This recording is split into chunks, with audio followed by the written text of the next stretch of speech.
घ्यावे लागतात। ब्रह्मदेवाचा दिवस तारीख जेवढा आहे तर 14 दिवस आहे म्हणजे त्रतायुग, त्रेतायुग, द्वापर युग आणि कलियुग 4 युग संपले की एक चौकडी होती। काय होती? एक चौकडी। 4 युग संपले की एक चौकडी होती। असे 1000 चौकड्या झाले म्हणजे ब्रह्मदेवाचा एक दिवस होतो। 1000 नवा गणिताचा काय होता? जै चौकडी या शस्त्र जाय तै ठाये ठाव विळोची होय आणि तैसे शस्त्रावर ये पाय राहते। काय दानवाडीची भाषा आहे? 1000 चौकड्या झाले म्हणजे ब्रह्मदेवाचा एक दिवस होतो।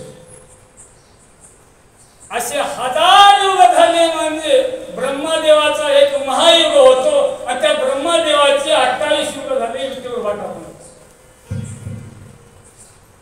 हे आजकालच आहे आणि जगामध्ये काहीच नसताना तो विष्णू भाटापण होता। तो जगामध्ये जवळ पाणी होतं, माणसं नव्हती, किडा नव्हती, मुंगी नव्हती, वृक्ष नव्हते, पृथ्वी नव्हती। ऐकण्यावर थोडी शंका वाटेल का नाही? जेव्हा नव्हते चराचर तेव्हा होते पंढरपूर, जेव्हा नव्हती गोदागंगा तेव्हा होती चंद्रभागा। आधी रचिली पंढरी मग वैकुंठ नगरी। जगामध्ये काहीच नसताना पंढरपूर होतं बाबा। काय होतं जगामध्ये? पाणी होतं जवळ, वृक्ष नव्हते, पृथ्वी नव्हती, मुंगी, माणसं, जनावर काहीच नव्हते। त्यावेळेस विटेवर वाटापण होतं। पृथ्वीच नव्हती तर मग पंढरपूर कसं राहिलं? शंका वाटत। त्यावेळेस पंढरपूर होता। तो पंढरपूर मध्ये विटेवर वाटापण होता। त्यावेळेस नामदेव उपदेश करताना श्रोते लोकांनी नामदेवाचे कीर्तन ऐकले आणि नामदेवाला प्रश्न केला, महाराज पृथ्वीच नव्हती तर पंढरपूर कसं राहिलं सांगा? राहील का? विचार भोगाटात नाही का? ज्यावेळेस पृथ्वी लयाला गेली त्यावेळेस पंढरपूर मध्ये आपलं सुदर्शन चक्र त्या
नामामने सुदर्शनावरी देवी रचिली पंढरी।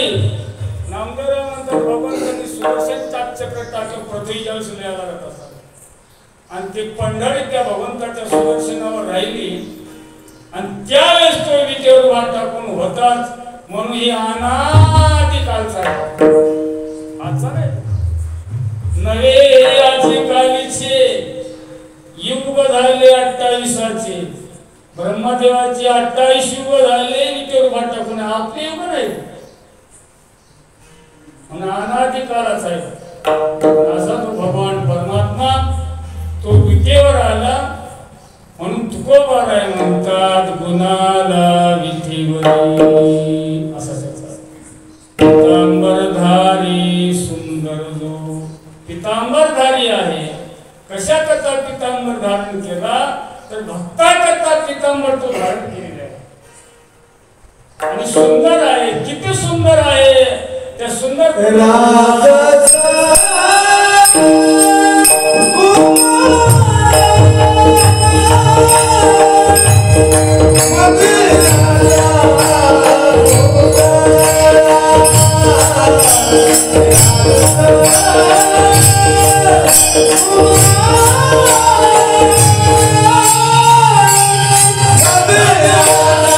Oh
विठ्ठल